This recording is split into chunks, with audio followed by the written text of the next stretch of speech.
저는 고린도 후서 5장 17절, 갈라디아서 6장 15절에 있는 말씀을 가지고 그리스도의 죽음과 부활의 의미이란 제목으로 말씀을 나누겠습니다.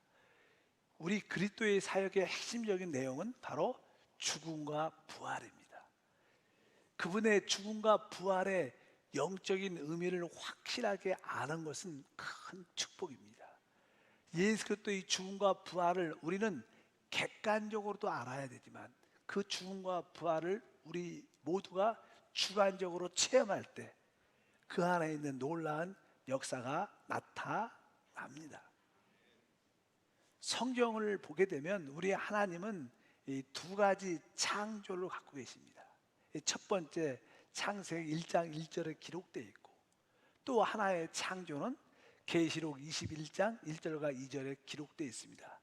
성경 말씀을 먼저 한번 읽어보면, 태초에 하나님이 천지를 창조하시니라. 하나님이 바로 하늘들과 땅을 창조하셨습니다.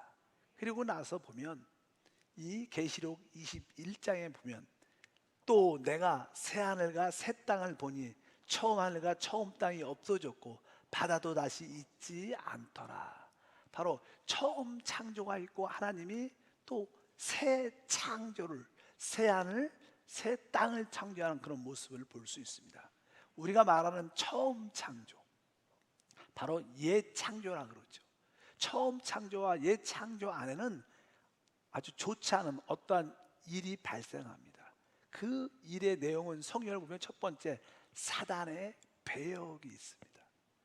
또 하나님의 형상대로 만들어진 사람의 타락이 있습니다. 결국 첫 번째 창조, 옛 창조는 사단의 배역과 사람의 타락으로 말미암아 더 이상 하나님의 기쁨이 되지 못합니다. 결국 그곳에는 혼돈과 공허와 흑암이 기품이 있고 모든 것이 결국 부패하고 사망으로 가득 찼습니다. 우리가 사는 이 땅은 첫 번째 창조에 속했죠. 여러분, 이 세상은 결코 좋아지지 않습니다. 대한민국을 위해서 많은 사람들이 기도를 하지만, 또 많은 사람들이 간절히 소망을 하지만 대한민국이 좋아지지 않습니다. 왜냐하면 이곳에서는 이미 첫 번째 창조 안에는 사단의 배역, 사람의 타락으로 이 세상은 점점점 악해지고 어려워지게 되어 있습니다. 그런데 하나님은 바로 이 첫 창조를 통해서 새 창조를 그분은 이루십니다. 하나님이 지금 어떠한 일을 하고 계시는가? 바로 그분은 바로 처음 창조, 바로 옛 창조를 가지고 하나님은 새 창조를 이루시는 줄 믿습니다. 그래서 하나님은 이 일을 행하실 때 그 아들의 두 가지 큰 역사를 통해서 이루신다는 거예요. 바로 그분의 죽음과 부활을 통해서 이것을 이루십니다. 바로 예수 그리스도의 죽음은 무엇인가? 바로 실패된, 우리에게 죄와 사망을 가져오는 첫 창조의 모든 것을 끝내는 죽음입니다. 우리가 말할 때 그리스도의 죽음, 우리가 볼 때는 그분이 혼자 죽은 것 같지만 사실 그분의 죽음 안에는 옛 창조에 속한 모든 것을 같이 끝내는 겁니다. 우리가 이 땅을 살아갈 때 옛 창조에 관련된 것을 만지면 우리도 실패합니다. 우리는 고난과 고통과 어려움을 당하게 되어 있습니다. 우리가 말하지만 옛 창조에 속한, 예를 들어서 우리 옛사람, 우리 육신이 있습니다. 이것은 이미 타락한 몸입니다. 하나님은 사람을 창조하셨지만 그 사람이 타락해서 옛사람, 육신이 됐습니다. 우리가 육신대로 살면 우리는 반드시 망합니다. 성경은 그렇게 써 있습니다. 그래서 옛 창조에 속한 모든 것을 그리스도의 죽음과 함께 끝내는 것이고, 그분의 부활하시면 바로 새 창조를 시작하는 거예요. 우리에게 참된 축복은 새 창조의 삶을 사는 것입니다. 새 창조의 핵심이 무엇이냐? 그것은 그리스도 안에 있는데, 그것은 바로 하나님과 우리가 연합 하나가 되는 삶입니다. 바로 이러한 놀라운 은혜가 여러분 안에 있기를 축복합니다. 한번 따라할까요?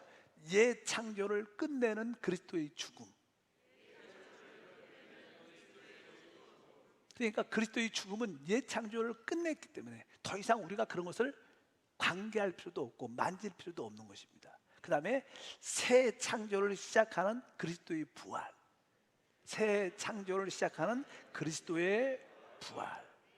우리의 신앙은 바로 그리스도의 부활의 삶을 사는 줄 믿습니다.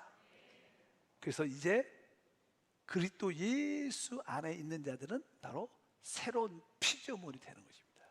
이전 것은 지나갔으니 보라 새 것이 되었다고 말씀할 때 새로운 피조물, 그것은 새 창조를 말하는 것입니다. 이전 것, 옛 창조, 첫 번째 창조는 다 지나갔고 새 것, 새 창조가 된 줄 믿습니다. 주 예수를 믿고 그리스도를 영접한 우리 모두는 새 창조입니다.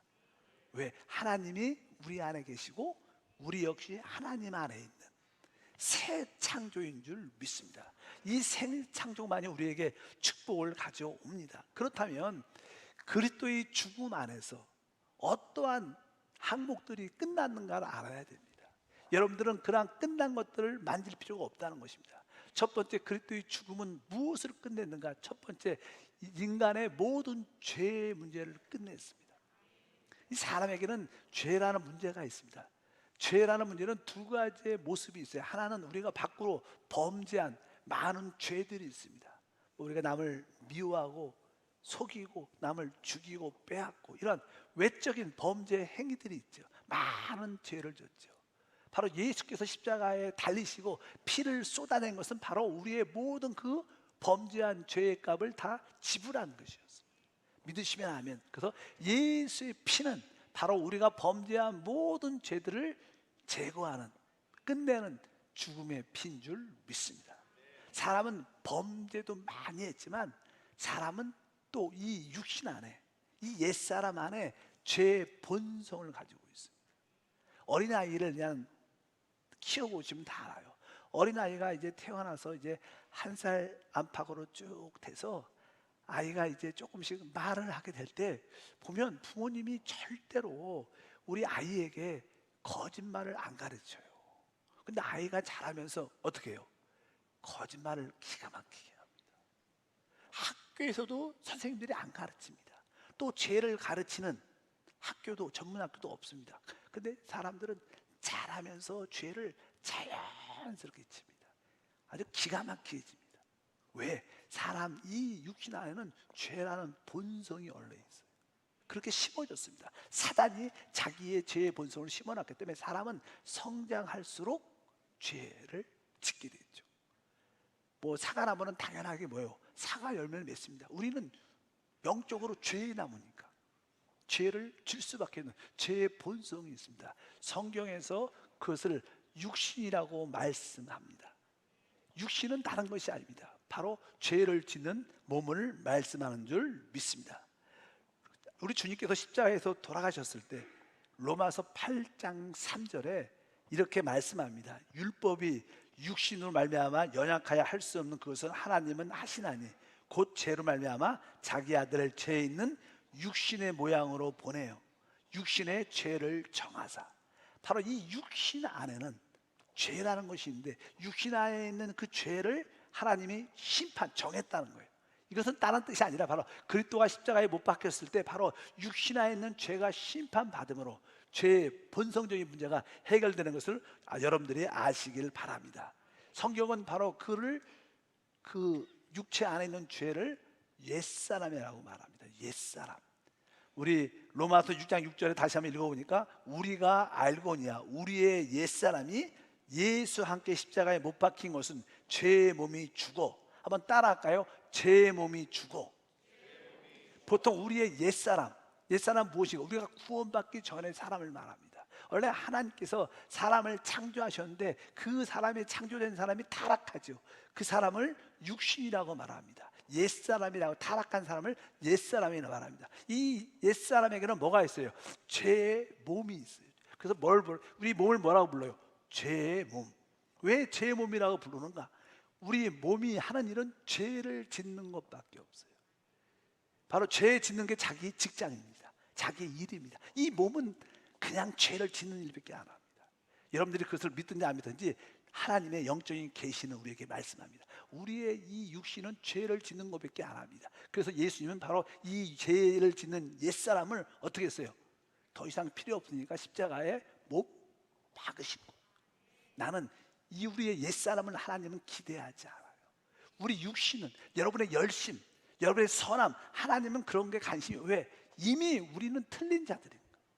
다시 한번 로마서 6장 6절에 우리가 알거니와 알아야 됩니다. 뭐라고 써있습니까? 우리 옛사람이 예수와 함께 십자가에 못 박힌 것은 이렇게 말씀합니다. 죄의 몸이 죽어 다시는 우리가 죄에게 종노릇하지 않게 하려 함이라고 말씀을 합니다. 그래서 이 주님의 십자가의 죽음은 죄라는 모든 문제를 끝내셨어요. 더 이상 우리는 죄와 상관이 없는 줄 믿습니다. 두 번째, 주님의 십자가의 죽으심은 바로 세상을 끝내죠. 세상을 끝냅니다. 그래서 성경 갈라디아서 6장 14절부터 보면 바로 세상을, 바로 우리가 세상에 대해서 못 받고 세상도 우리에 대해서 못 받았다고 말씀합니다. 서로 끝난 겁니다. 이것은 무슨 것을 의미합니까? 원래 세상이라는 것은요, 인간의 이 땅의 모든 사람들에게 자기 필요를 공급하는 것이 세상에서 공급받죠. 원래 참된 믿는 사람들은 우리의 필요를 누구한테? 하나님께 받아야 돼요. 나의 모든 필요의 공급은 하나님에게서. 근데 하나님이 없는 세상 사람들은 누구? 세상에서 공급받습니다. 그래서 하나님과 세상은 반대입니다. 성경에 세상을 사랑하지 말라, 세상을 사랑하면 아버지의 사랑이 너희와 함께하지 않는다. 그러니까 항상 세상과 아버지 하나님과는 같이 상충되는 거예요. 그래서 항상 사람이 세상을 사랑하면 아버지께 올 수가 없는 거예요. 우리가 하나님을 진짜로 사랑하면 세상으로 나가지 않습니다. 그래서 성경의 가르침은 주님께서 바로 세상도 심판했다고 말씀합니다. 여러분들은 세상 거에 관련돼서는 압니다. 세상도 이미 십자가에서 그리스도께서 끝내신 줄 믿습니다. 세상도 우리를 못 박았고 우리 역시 세상을 십자가에 못 박은 줄 믿습니다. 세 번째로 주님이 십자가에서 무엇을 끝냈을까요?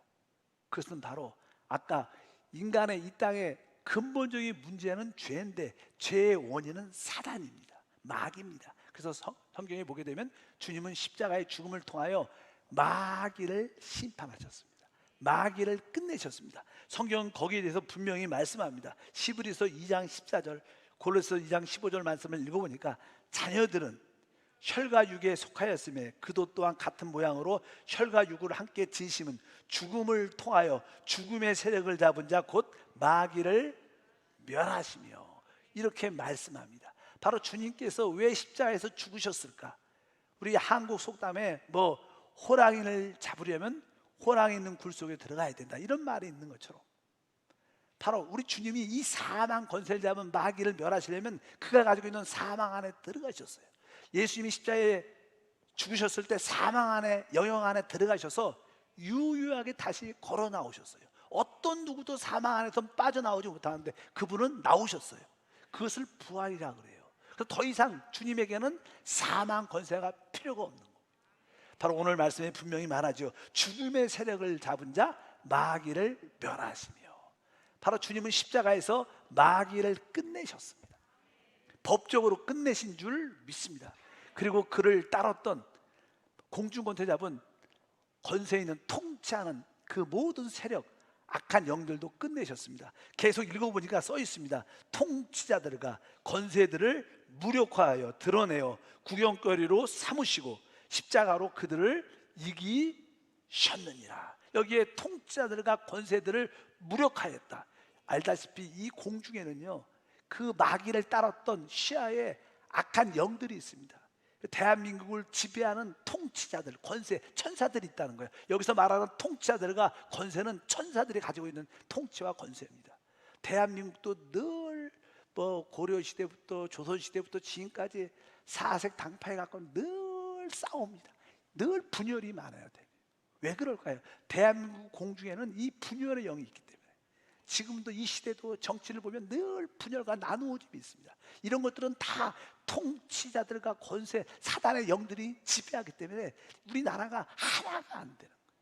그런 늘 안타까움이 있죠. 우리는 어찌하든지 기도할 때마다 대한민국 배후에서 역사하는 통치하는 권세와 어둠의 영들은 떠나갈지어다. 참된 기도가 쌓일 때마다 이 나라가 하나로 하나님의 축복을 누리게 될 줄 믿습니다. 어찌하든지 주님은 바로 마귀를 십자가에서 멸하셨고 그를 따르는 통치와 권세를 갖고 있는 천사들도 무력화시킨 것을 믿습니다. 그것도 주님이 십자가의 죽음을 통해서 같이 끝내신 거예요. 그뿐만 아니라 성경은 이제 하나님의 뜻은요, 모든 인류가 하나가 돼서 하나님을 섬기는 것인데 모든 사람이 타락하고 분열이 됩니다. 그래서 하나님은 할 수 없이 아브라함을 통해서 한 민족을 선택했어요. 그것이 이스라엘 유대인들이죠. 하나님은 유대인들에게 모세를 통하여 율법을 주셨어요. 그래서 유대인들의 특징은 우리는 하나님의 법을, 하나님 말씀을 가지고 있다. 우리는 하나님 말씀을 지키는 자다. 하나님 말씀이 없는 자들은 이방인이라고 말합니다. 그래서 유대인과 이방인의 구분이 있게 됩니다. 유대인과 이방인의 구분이 어디서 생겼어요? 그 율법을 지키냐 지키지 않느냐에 따라서. 그래서 유대인들은 율법의 세 가지 중요한 항목이 있습니다. 그들은 절기, 안식일을 지킵니다. 안식일 이야기를 많이 하죠. 두 번째, 그들은 할례를 받습니다. 이방인들은 할례를 안 받죠. 그들은 먹는 음식의 규례를 갖고 있어요. 이것은 먹을 수 있다, 먹지 못한다. 그런 규례를 갖고 자기의 어떤 하나님의 백성의 특징을 갖고 있습니다. 그래서 결국 그 율법 때문에 유대인과 이방인이 분리가 되고 나누어집니다. 이제 우리 주님께서 바로 그 율법을 폐함으로 말미암아 유대인과 이방인의 구별을 없애십니다. 특별히 교회 안에도 실제로 보다 보면 한국 사람들의 어떤 문화와 특징이 있습니다. 그러나 또 중국 사람들의 문화와 특징은 또 다릅니다. 그것을 각 나라의 규례들이 있어요. 그럼 우리 중국 사람은 이렇게 하는데, 우리 대한민국 사람은 이렇게 하는데, 그 서로 교회 안에서도 하나가 안 될 수가 있어요. 또 일본 사람들 어떤 특징이 있어요. 규례가 있고 문화가 있습니다. 그러면 서로 교회 안에서 하나가 안 됩니다. 그러나 우리 주님은 이러한 모든 계명의 율법과 규례들을 십자가에서 끝내셨어요. 더 이상 하나님 안에는 그러한 규례가 없습니다. 율법의 가르침도 없습니다. 성경은 이렇게 써 있습니다. 다 같이 읽어보니까 에베소 2장 15절이죠. 법점으로 된 계명의 율법을 폐하셨다. 아주 잘 계명의 율법을 폐하셨다. 하나님은 율법을 끝내셨어요. 율법을 지키고 안 지키고 이런 문제가 아닙니다. 우리에게 진짜 계명이 있다면, 율법이 있다면 예수가 우리의 계명이에요. 다른 계명은 의미가 있죠. 우리에겐 더 이상 규례가 없습니다. 나는 한국 사람인데, 나는 중국 사람인데, 난 일본 사람인데, 이런 특징도 의미가 없습니다. 여러분들 분명히 아셔야 됩니다. 이제 바로 우리 주님은 이러한 모든 계명의 율법과 규례를 끝내심으로 모든 믿는 사람들을 하나로 만들 수 있어요. 하나님의 뜻이 회복되는 거죠. 그래서 우리 주님은 적어도 이 네 가지 항목을 끝내셨어요. 죄의 문제를 끝내셨어요. 아까 말씀드린 것처럼 여러분 모두가 죄로부터 자유함을 얻기를 축복합니다. 우리 옛사람도 끝난 줄 믿습니다.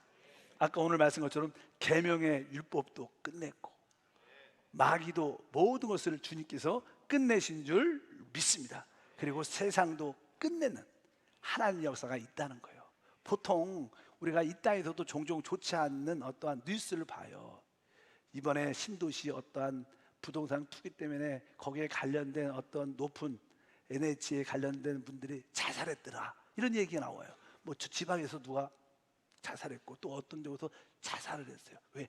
어떤 복잡한 문제가 있어서 내가 끝나면 해결되고 더 이상 그 문제 갖고 그 사람에 대해서 가족에 대해서 뭐라고 안 그러니까 자살로 끝내는. 그것은 좋은 게 아니죠. 마찬가지로 우리 주님은 이러한 골치 아픈 우리를 묶고 있는 이러한 문제를 가지고 주님이 다 같이 끝내셨어요. 죄도 끝내고 세상도 끝내고 마귀도 끝내고 계명율법도 끝냈습니다. 이제 더 이상 우리에게는 저주적인 항목이 없는 거예요. 우리는 더 이상 여기에 상관할 필요가 없습니다. 이미 그것은 죽은 것들이기 때문에 우리는 그들과 상관해서 안 됩니다. 신앙생활은요, 주님이 끝낸 것을 만지면 안 되는 거예요. 여러분, 시체를 만지면 결국 우리가 어떻게, 우리만 손해가 오는 거예요. 그래서 이제 주님은 그 다음에 부활을 하시죠. 이제 주님의 부활은 우리에게 새 창조를 시작해요. 새 창조. 아까 새 창조의 핵심은 무엇이냐면요, 바로 하나님과 사람이 하나 되는 거예요. 그게 새로운 피조물이에요. 성경은 신약에 계속 하는 말씀이 뭡니까? 하나님께서 내가 너희 안에, 너희가 내 안에 있는 것을 너희가 알 것이다. 그게 뭐예요? 새로운 피조물은, 새 창조는 하나님과 사람이 하나 되는 거예요. 이것이 하나님의 새 창조의 최고의 축복인 줄 믿습니다. 그래서 예수님은 이제 어떻게 부활하시죠. 이것을 위해서 부활하십니다. 그래서 예수님이 부활할 때 세 가지 중요한 항목이 있습니다. 첫 번째 항목이 무엇이냐면, 그것은 그분은 고린도 우리 후서 전서 한번 보겠습니다. 그분의 부활은 첫 번째로 그분이 마지막 아담으로 생명 주는 영이 되셨다는 사실이에요. 고린도 전서 15장 45절입니다. 한번 읽어보니까 기록된 바 첫사람 아담은 생명이 되었단가 같이 마지막 아담은 살려주는 영이 되었다. 이 마지막 아담은 그리스도죠. 마지막 아담 그리스도가 살려주는 생명 주는 영이 되셨다. 우리가 말하는 보혜사 성령이라는 거예요. 성령은 주는 영이시다. 우리 그리스도는 어떤 분이냐? 공기 같은 영이 되셨다는 거예요. 그분은 살려주는 생명 주는 영이십니다. 그분이 부활하셨을 때 그분은 생명 주는 보혜사 성령이요. 그분은 모든 것을 터치할 때마다 다 살아난다는 거예요. 그분 안에는 오중 능력이 있습니다. 생명 주는 보혜사 성령 안에는 창조의 능력과 부활의 능력, 초월의 능력, 정복의 능력, 머리가 되는 능력이 있습니다. 우리는 그 능력으로 사는 줄 믿습니다. 바로 주님이 부활하시고 그분은 생명 주는 영이 되셨고, 또 하나 중요한 항목은요, 그분이 부활했다는 뜻은 무슨 뜻일까요? 원래 예수님은 하나님이셨어요. 그리고 그분은 육신을 입고 와서 사람입니다. 그분에게는 놀라운 두 가지 인격이 있는데, 하나는 하나님이라는 사실, 하나는 사람이라는 사실이에요. 근데 하나님이라는 부분, 신성이라는 부분은요, 원래 하나님이니까 별 관계가 없습니다. 근데 그분이 우리 같이 사람을 입었을 때 인성은, 그분이 육신을 입었기 때문에 그 인성의 부분에 대해서는 하나님이라고 말하기가 쉽지 않습니다. 근데 그분이 죽으시고 부활하실 때 그분이 갖고 있는 그 사람의 인성이 하나님의 아들로 인정이 되는 거예요. 그래서 그 인성이 하나님 아들로 인정하는, 성경은 거기에 대해서 이렇게 써 있습니다. 다 같이 한번, 사도행전 13장 33절에 그런 뜻입니다. 곧 하나님이 예수를 일으키사 우리 자녀들에게 이 약속을 이루게 하셨다 함이라. 시편 둘째 편에 기록한 바와 같이 너는 내 아들이라 오늘 너를 낳았다. 이것은 예수님이 부활하실 때 하나님이 말하는 거야. 내가 오늘 너를 낳았다. 원래 그분은 하나님의 아들인데 뭘 또 낳으십니까? 아니, 그분의 신성 말고 그분의 인성의 부분이 예수님이 죽으시고 부활하실 때 그 인성도 하나님의 아들로 인정됐다는 거예요. 우리는 무엇을 갖고 있습니까? 우리 다 인성을 갖고 있어요. 사람입니다. 결국 우리는 하나님의 아들이 될 거예요. 왜? 예수님이 처음으로 인성적인 모습에서 하나님의 아들화된 것처럼 우리들도 진짜 하나님의 아들이 될 수 있는 길이 열린 거예요. 이걸 믿으셔야 돼요. 그렇지 않고 그냥 우리들도 그냥 하나님, 예수님이 똑같이 돼 이렇게 말하면 안 됩니다. 그분이 첫 번째 길을 열으신 거예요. 그분의 인성이 부활하심으로 말미암아 하나님의 아들이 된 것처럼 결국 우리도 인성의 모습을 갖고 있지만 결국 하나님의 아들과 똑같이 될 줄 믿습니다.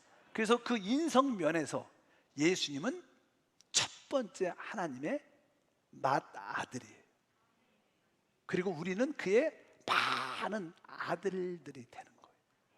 성경은 거기에 대해서 이렇게 말하죠. 로마서 8장 29절 읽어보니까 하나님이 미리 아신 자들을 또한 그 아들의 형상을 본받게 하기 위하여 미리 정하셨으니 이는 그로 많은 형제 중에서 맏아들이 되게 하려 하심이라. 그분이 부활하심으로 맏아들이 됐다는 거예요. 하나님 볼 때 우리는 뭐예요? 또 하나님의 그의 많은 아들들이 된 거예요. 그분이 우리의 첫 번째 형이고 우리는 그의 형제들이라는 거예요. 이 뜻은 무엇이냐? 우리 모두가 거듭났다는 거예요. 그분이 부활하심으로 우리는 거듭나 하나님의 생명을 갖게 됐다는 거예요. 그래서 예수의 부활은 우리를 거듭나게 하는 축복을 갖게 합니다. 이것이 놀라운 역사입니다. 야, 예수님이 부활하심으로 말미암아 그분은 우리에게 생명 주는 성령이시고 그분이 이제 맏아들이 되시고 예수를 믿는 모든 사람은 그 동일한 생명을 얻음으로 다 하나님의 많은 아들들이 되는구나. 그래서 우리가 그리스도의 몸이 된다고 성경은 분명히 말씀하신 줄 믿습니다. 우리 모두가 바로 그리스도의 부활을 통해서 거듭나 하나님의 참된 아들들이 된 줄 믿습니다. 그래서 우리 안에는 하나님의 생명을 가지고 있습니다. 한번 따라합니다. 우리는 하나님의 아들입니다. 하나님의 아들이 어떤 뭐예요? 새 창조입니다. 바로 이것이 바로 구원이라는 것을 말씀합니다. 우리가 하나님의 아들, 새 창조가 되는데 하나님과 우리가 하나 되는 그런 과정. 그럼 하나님의 아들은 어떠한 생활을 하는가? 하나님의 아들은 어떠한 생활? 하나님의 아들들은 하나님의 영을 따라 사는 사람이에요. 이것을 여러분들이 기억해요. 우리가 이제 하나님의 아들들이 됐어요. 왜? 거듭남으로 하나님의 생명을 가짐으로 하나님의 아들들이 있는데 하나님의 아들들은 어떻게 생활하는가? 바로 하나님의 영의 인도함을 받는 줄 믿습니다.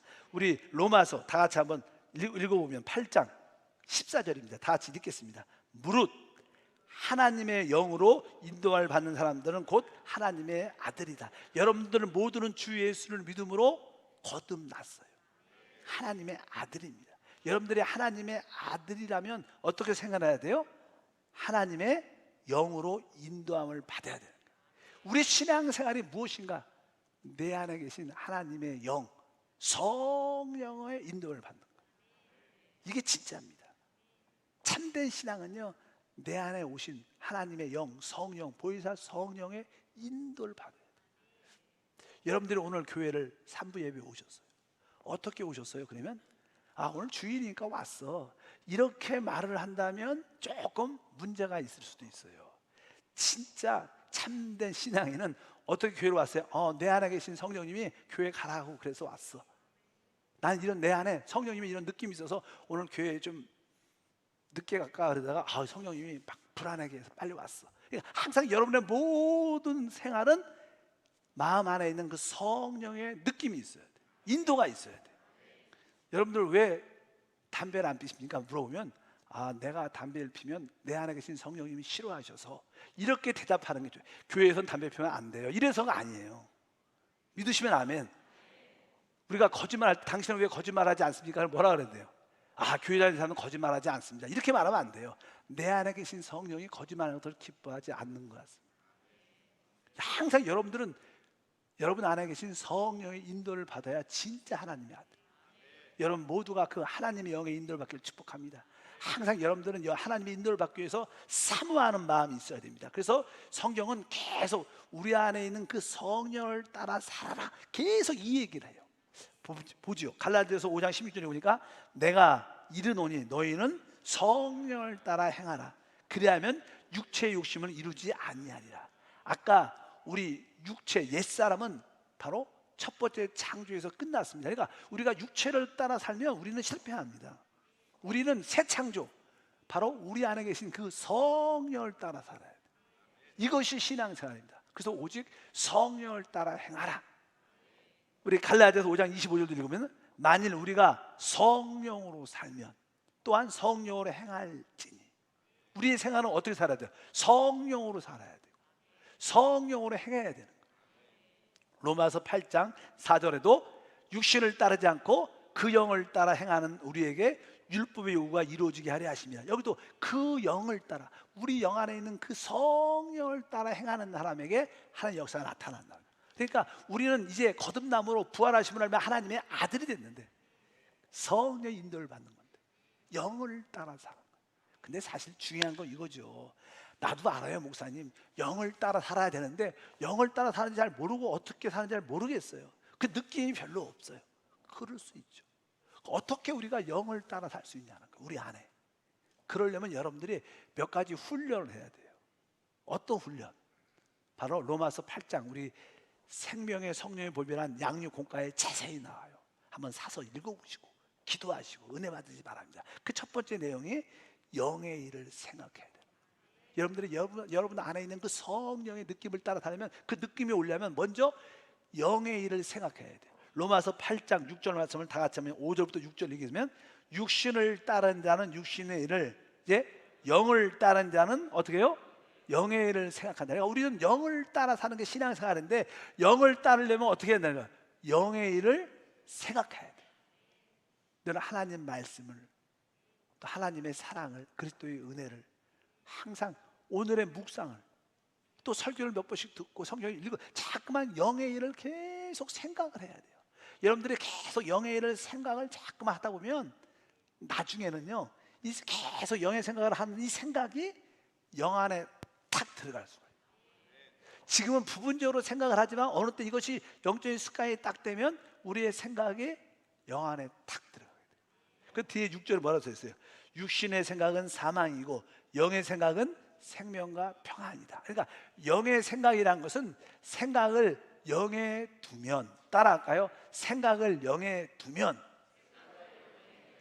여러분들이 처음에는 영의 일을 생각을 막 하면 그것이 습관이 되면 나중에 생각 자체를 영 안에 둔다는 것을 알게 돼요. 그때부터는 깊은 곳에 생명과 평강이 있어요. 여러분들은 이것이 바로 영을 따라 살 수 있는 느낌을 갖는 길이에요. 영의 일을 생각하자. 이것을 습관시켜서 생각을 영 안에 두면 이제 비로소 우리는 영으로서 몸의 행실을, 육신의 생각을 죽일 수 있습니다. 그래서 8장 13절에 너희가 육신대로 살면 반드시 죽을 것이로되 영으로서 몸의 행실을 죽이면 살리니. 오늘 말씀에도 뭐라고 썼어요?